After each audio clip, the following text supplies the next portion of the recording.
Hi guys, welcome back to the channel. I'm Office Bloke Aidan. I'm Gaynor. I'm Sophie. Today we're watching a full documentary about a killer on floor 32, which was mass murder in Las Vegas, in a hotel room type thing. Mandalay Bay. This is your pick.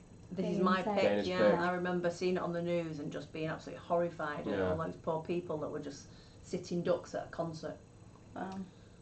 Is that where it was, at a concert? So he was in the Mandalay Bay Hotel, and then across the street was a big open air concert. And they were all, having a good time, enjoying themselves. And he started shooting from his hotel window. Oh my gosh. Sounds a bit like a scary story, right? Yeah. Give it a watch.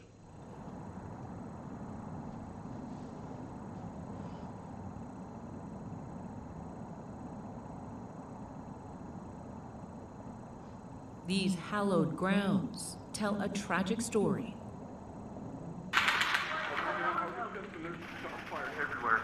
One of uncommon heroism and terror from the gilded tower that looms above. Hundreds of people running everywhere. That fear that this was going to just be the first part of a multifaceted attack. Over the last year, much of that night has remained a mystery. We're trying to get more information now. How and why? At first, all we knew was what we saw captured on cell phones. But after a 10-month-long investigation by law enforcement in coordination with MGM, using surveillance videos, body cameras, let's go. Radio traffic, Coming from upstairs, I see the shots coming from Mandalay Bay. and a 3D model, 32nd floor. we can now present one of the most comprehensive views of a mass shooting ever, exposing gaps in our system and showing the response moment by moment. Everybody's dead here, okay? October 1st, 2017, Mandalay Bay security officer Jesus Campos is on a routine security check, assigned to a room alarm on the 32nd floor. This was the last call of my night. You were heading home in your head. In my head, I was home free after this. He has no idea he's about to become an accidental hero on what would become one of the most horrific nights in American history. As shown in this rendering provided exclusively to ABC News by MGM, once on the 30th floor, he takes the stairs up to the 32nd, but finds the exit door jammed. So he walks up to the elevator and takes it back down. When did something seem off to you? When I noticed the metal L bracket that was secured, that hold the door secured. That bracket, strategically placed there by a man staying in the suite just a few feet away. I didn't know what was going on, just simply because that's not normal. I had to call our security dispatch. I was transferred to engineering dispatch. As he walks back into the hallway to check that room alarm, turns out a nanny a few doors down left their door ajar. He hears a strange noise coming from that suite. I thought it was drill noises. Like drilling. Drilling. The massacre has just begun. Across the street, just moments before, Jason Aldean had taken the stage in the final night of the Route 91 Harvest Festival.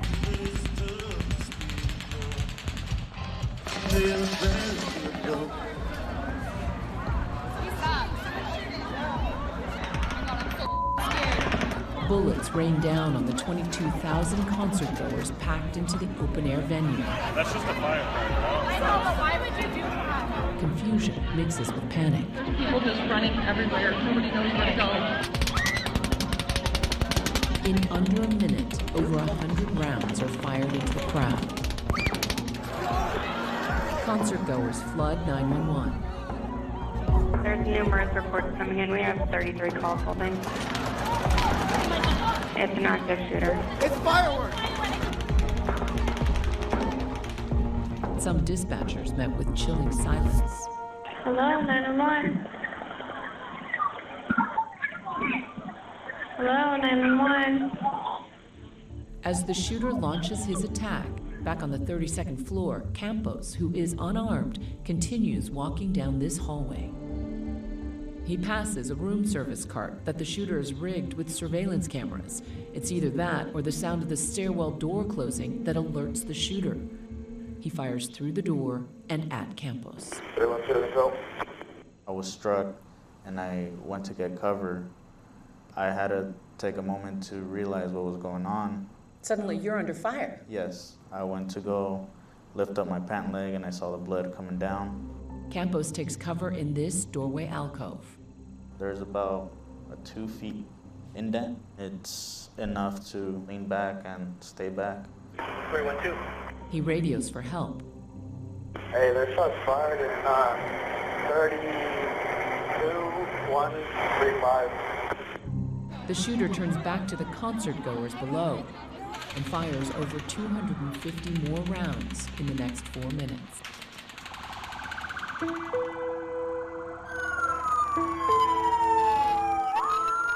Las Vegas Metro police officers respond to the scene. Control, misadvising there are people down on stage left. We have multiple casualties. GSW is a medical test. Multiple casualties. Control, the advised shots are coming forward. Coming from stage. Cover. No, come here. Hey, get behind cover. But they too come under attack.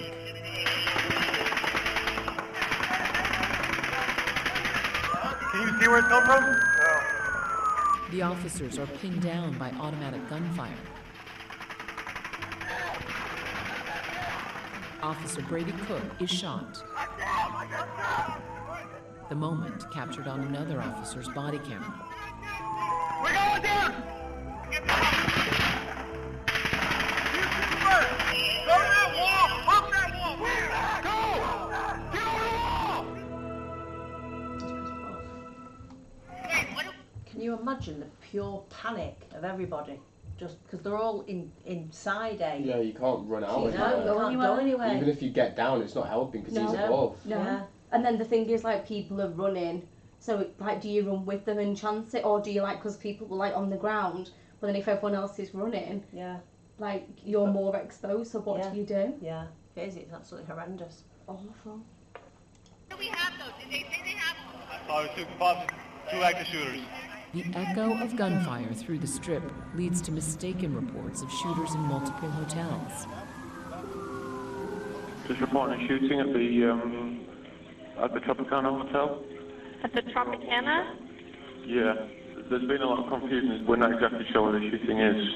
Police, now concerned this may be part of a coordinated plot. Deputy Chief Andrew Walsh responds to the scene. What sticks with me is that fear, that pain in my stomach, that this was going to just be the first part of a multifaceted attack. There's an active shooter, possibly not confirmed, terrorist related. There's 3 shooters so far. We're getting reports of shots fired at New York, shots fired at Tropicana. We don't know if it's diversion tactics or not. Back in the hotel, 2 key moments are happening almost simultaneously. Across the Mandalay Bay from the shooter's position, guards in the security office are getting news of what's happening at the concert. We have an active shooter. We have an active shooter inside the warehouse. Watch as the officers head out and across the casino floor towards an exit door, thinking the threat is outside.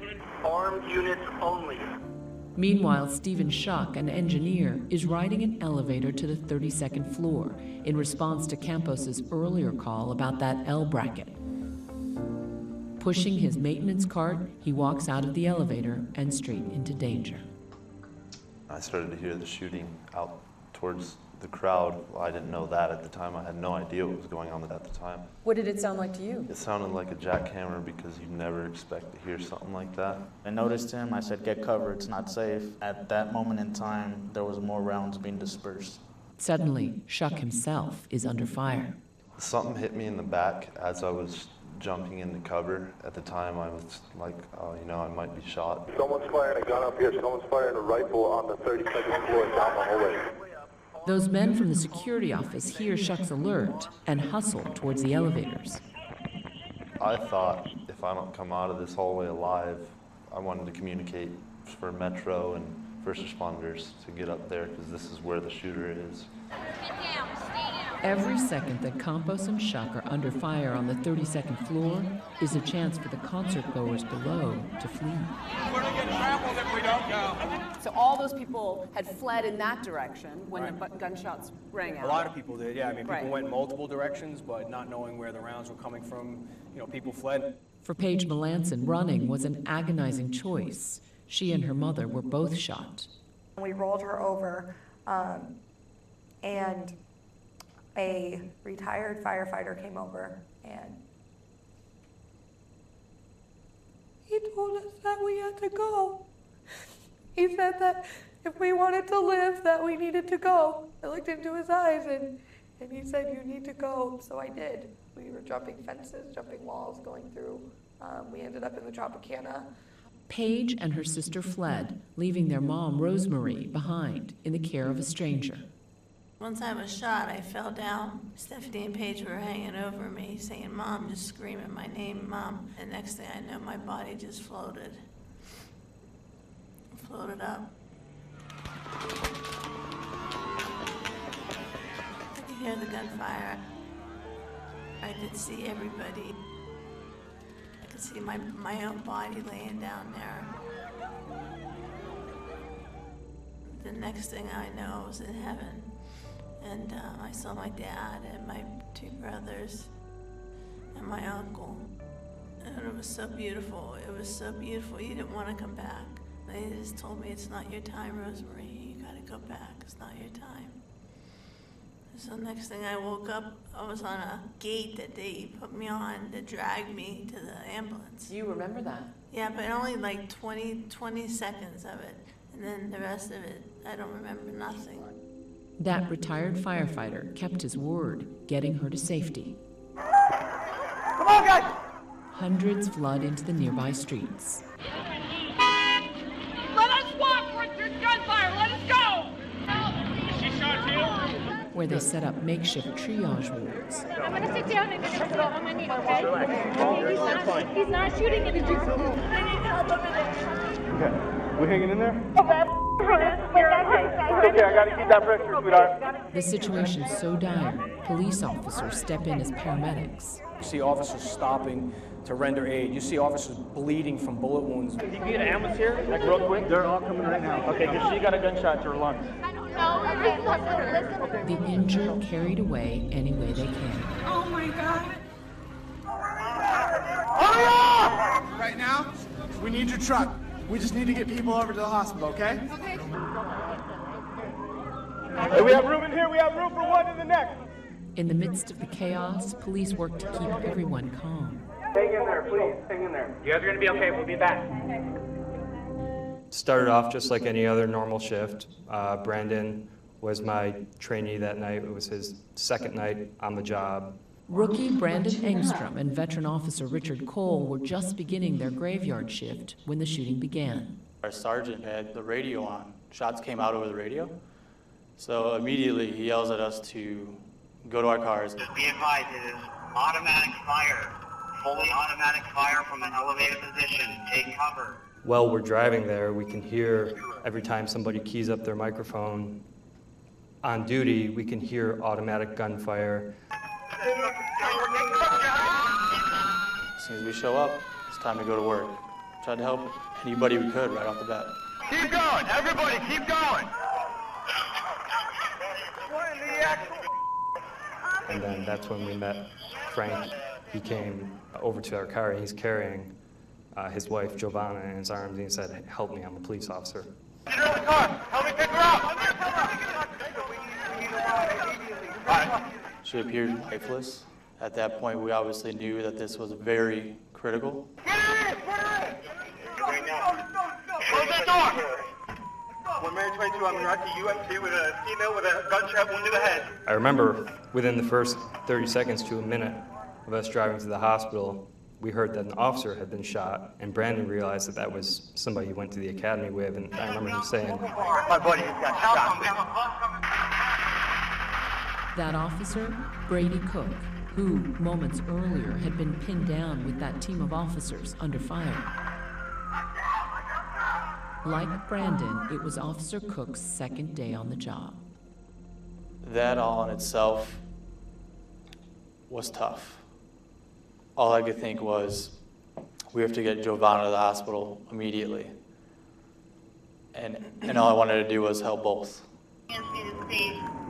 Almost there, man. Hang on. Just driving as fast as we can, and Frank's in the back seat, and he's yelling at Giovanna to hang on. 1 minute, man. 1 minute. Keep talking to her. Put pressure on the line. Make sure you're doing chest compressions, man. I remember banging on the window, and I hear Brandon in the front. He's telling me to, hey, you know, keep doing chest compressions, and we're almost there.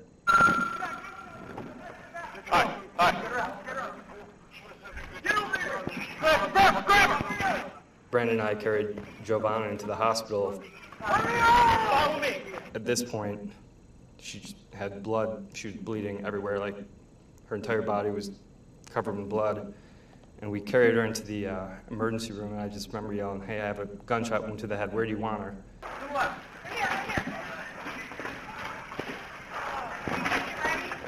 Did you say to the head? To the head, yeah. Surely you don't survive that, though. Under normal circumstances, I don't think you would. No, it depends where it's gone through.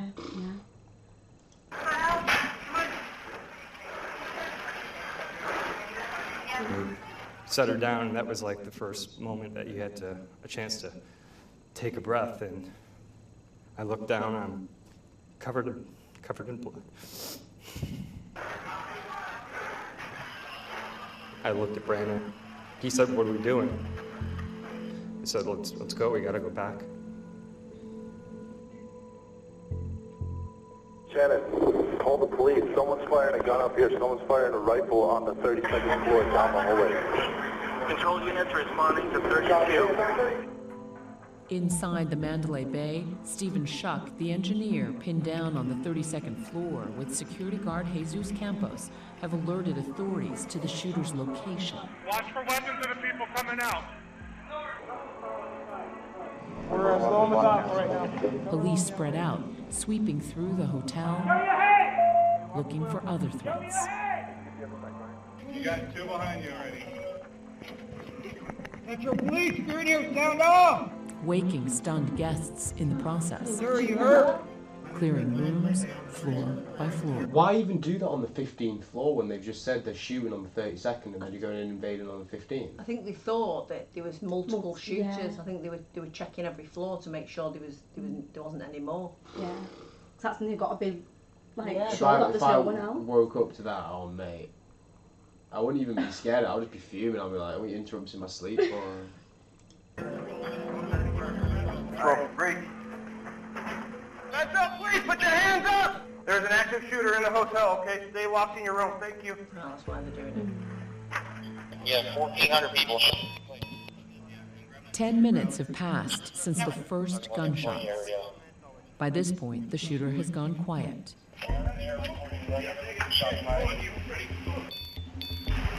On the 32nd floor, Schuck and Campos escaped to safety as police and security worked to get the guests out of their rooms. One coming down. Now, go. Run. What is that cart that's in the hall? I don't know. That's why you're not going any farther. They worry that room service cart is rigged with a bomb. You have police officers on a floor. What are they confronted with? Can they find out if it's a two-story suite or just one? They get close enough to that room, there's wires, there's cameras. What are they walking into? Is that an IED? Is there more than one person? How many people are there? We had nothing. Let's go. Ready? I'm ready. Ready? Back. Watch booby traps. There's a car right in front of the room. Cover asses. Nobody comes out of those elevators. You got long? I got shotgun too. Copy. We should be a floor below you. One floor below, a SWAT team makes their way to that stairwell. Shield up. You guys doing a phenomenal job, by the way. Beers are on me later. Metro! Right next to the shooter's room, they game out how to make entry.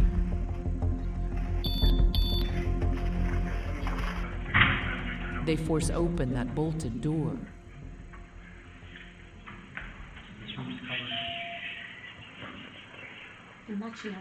Kill the light, concealing their position. Just my breathing alone would be like, I know I would. We'd be no use. Yeah. Oh. Yeah. It must be scary doing that job though. Oh, Yeah. God. At least you're risking your life Literally. every time. Especially them poor guys second day on the job. Oh, Nothing wow. like being thrown in at the deep end. I know, yeah. Ugh. It must be. I'm surprised they're still in the same job. Do you know what? I think if you're going to go for a job like that, you know what you're You heading need to into. have the mental health and the mental state type thing. But that's in like risking your life for other people. Yeah. Like it's literally like Well, just that's beyond what, that's They what need to get more praise, really. Yeah, well, that's they what do. the military do, don't they? Yeah. And rigged the door to the suite with an explosive strip. Stand by for breach. Then a warning. Breach. Everyone in the hallway needs to move back. All units move back. Breach.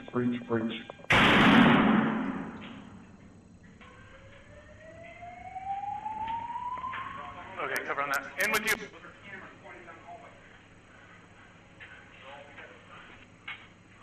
Clear. They find the shooter dead by a self-inflicted gunshot wound. Watch your back. Weapons scattered about. Can you put cameras up on the peepholes and all that? That's what these wires are. We're doing another breach. Another breach. They prep a second breach to clear the adjoining room. We need the air clear for Steve 20 to have one suspect down inside the room.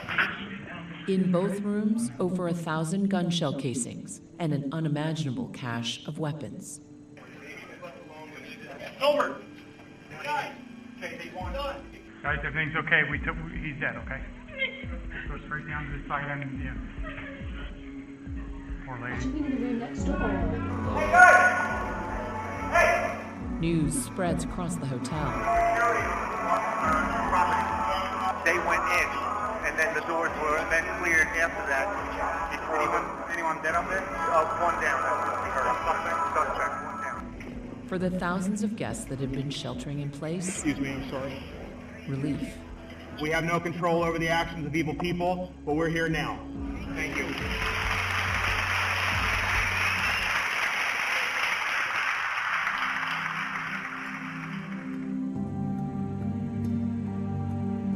A devastating national tragedy in Las Vegas, claiming 58 lives and leaving hundreds injured. As a nation, it's as if we've grown desensitized to the horror of mass shootings.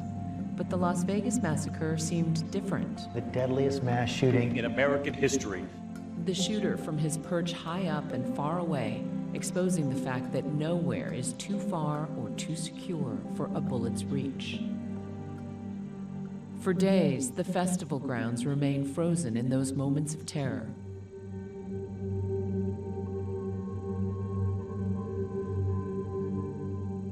As authorities work to calculate the totality of the disaster. It's hard to comprehend what happened, even to this day. The final toll, staggering. 58 dead, over 850 injured. The deadliest mass shooting in modern American history. After the shooting, we went back, and then our next job was to clear the concert grounds and look for anybody who was still alive and hiding. And then after that was done, our job for the rest of the morning was actually standing over some people who were passed away until the coroner could come and pick them up until about 8 in the morning. Later that morning, they head back to the hospital to check on Officer Brady Cook and that young woman they had carried in. I said, let's go down to trauma and see if we can get the name of the girl that we brought in. I thought for sure that she probably didn't make it. And then we talked to a nurse, and I said, hey, we brought this girl in last night. She was, oh yeah, I remember her. And they said she's up on like the 3rd or 4th floor in the ICU, and I was stunned that she was still alive. We went up to the neural ICU and saw her laying in.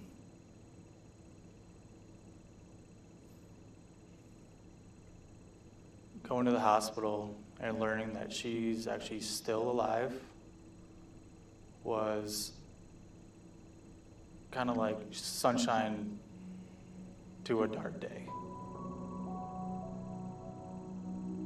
I saw it in their face that they were hurt by this, and they could, and I kept telling them, hey, be proud, you know, you guys got my wife here. For Frank and Giovanna Calzadias, their swift actions meant the difference between life and death. You know, there's nothing but love for those two guys. Yeah, for sure. I'm speechless.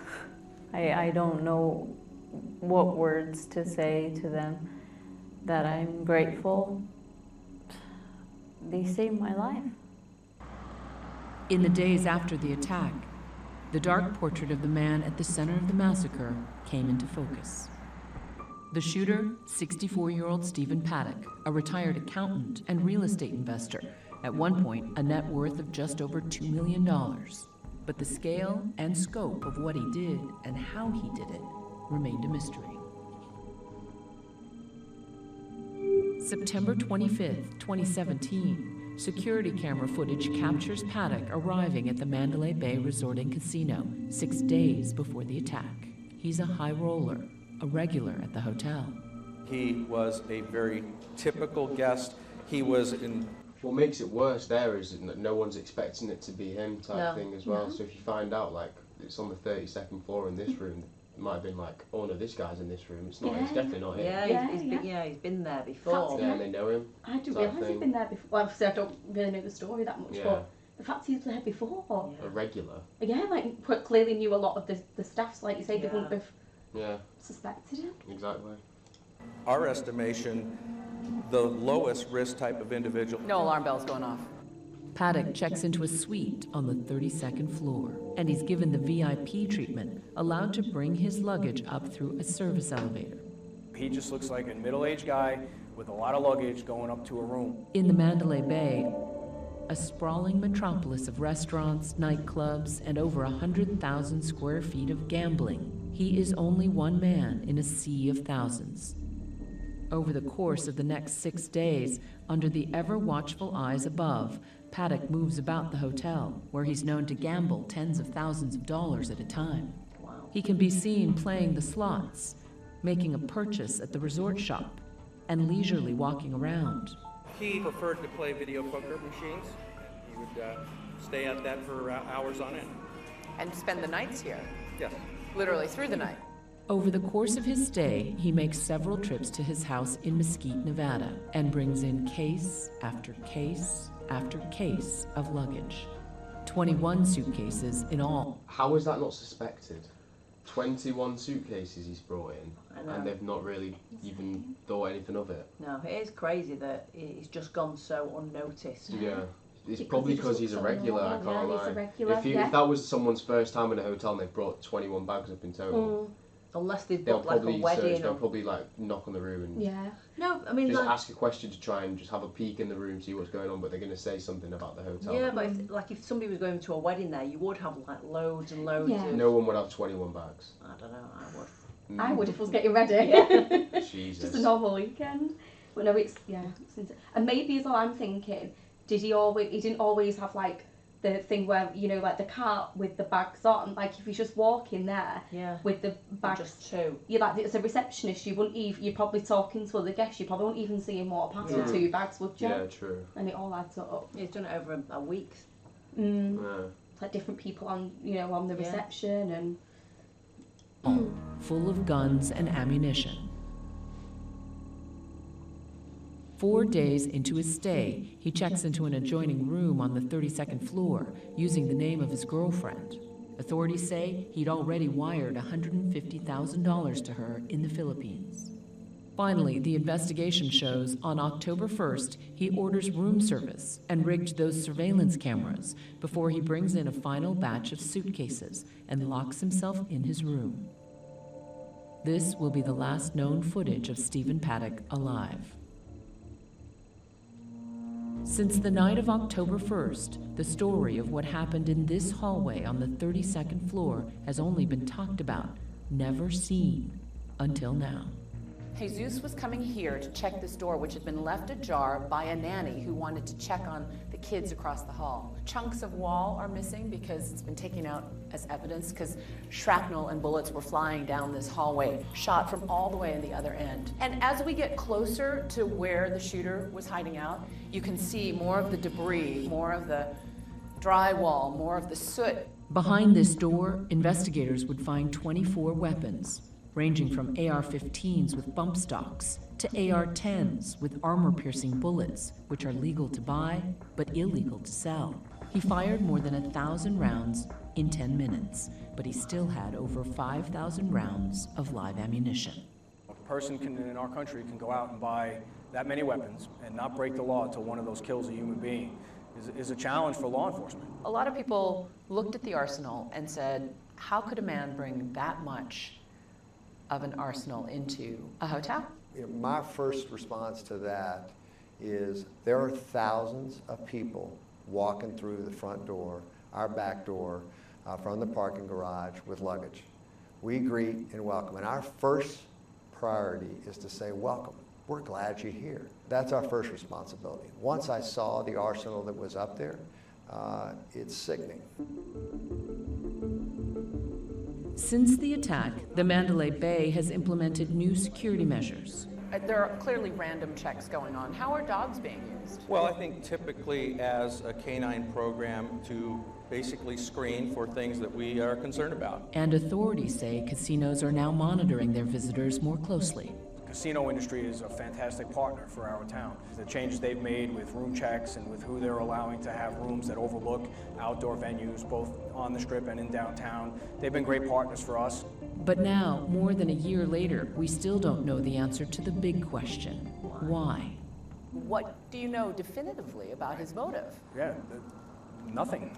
Other places have had mass casualty incidents where shooters and gunmen have left behind manifestos. In this case, we just don't have that. The shooter may have taken his motive to the grave, but MGM says the massacre was still clearly an act of terrorism that the company argues they're not legally responsible for. Last summer, they made the controversial decision to sue over 1,000 victims of the Las Vegas attack. Citing a law passed after 9/11, MGM has gone to court arguing they are not financially liable because the security company they hired for the concert was federally certified against terrorist attacks. Survivors of the Las Vegas massacre are now speaking out after they're now being sued by the owner of the Mandalay Bay Hotel. The company, aware of the backlash, says that MGM's lawsuit is simply a legal maneuver and not meant to be an insult to those who were injured or killed in the attack. You got hit with a lot of negative headlines in the past few months. What do you want the public to know? Well, I think the main thing you want us to know is that this is a small city and it's a big family. The community depends on Mandalay Bay. We're a community serving a community. And so that is our focus. We can mourn what's going on, but we want to work together to look to the future and that there's hope. The lawsuits are currently suspended while MGM and the survivors involved are in mediation. Survivors like Rosemarie Melanson and her 2 daughters, Stephanie and Paige. It has been such a year for you guys. We first talked to the Melansons last year, just a few days after the attack. They said it grazed about an inch or so deep. Paige was shot in the arm, but her mother Rosemarie's injuries were far worse when Paige and her sister were forced to leave her in the care of a stranger. Tell me what that bullet did to her body. Well, it came in from the upper right chest, and then it went sideways, and it severed where the esophagus meets the stomach. It broke some ribs. It tore through her intestines, but hit her liver, her spleen, and then when she was on life support in that first week, she was going into kidney failure as well. My mom's always been there for us, and so her not talking back to us, that was the hardest part for me.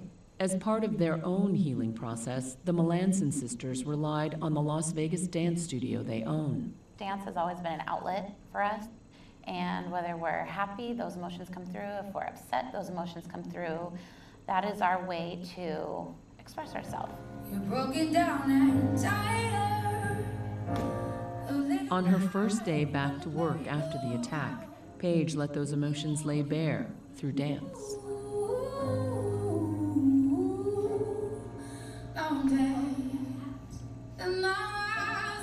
I chose the song Rise Up. It just felt so good to move again and so good to interpret, what I had been feeling over the last 3 weeks. What were you feeling in that moment? Relief, because doctors had said that, it was going to be a long road, but my mom was going to make it. Okay. Going downstairs. After nearly a year spent in and out of the hospital, Rosemary is heading home for good. We're gonna miss you, girl. And where else? We want you to take care of yourself. So yeah, you can take your bath again. But the road to full recovery for Rosemary will be a long one. Just last month, the Department of Justice allocated close to $17 million to assist those affected by the shooting, money that could help families like the Melansons. What did you learn about your wife through all this? Well, how resilient she was, how strong a person she was. What did you learn about yourself during all this? That I'm stronger than I thought I was. And what have you learned about your family? That they're stronger than what I gave them credit for.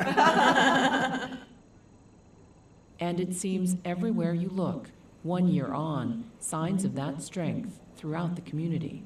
The city of Las Vegas came together almost as one big family.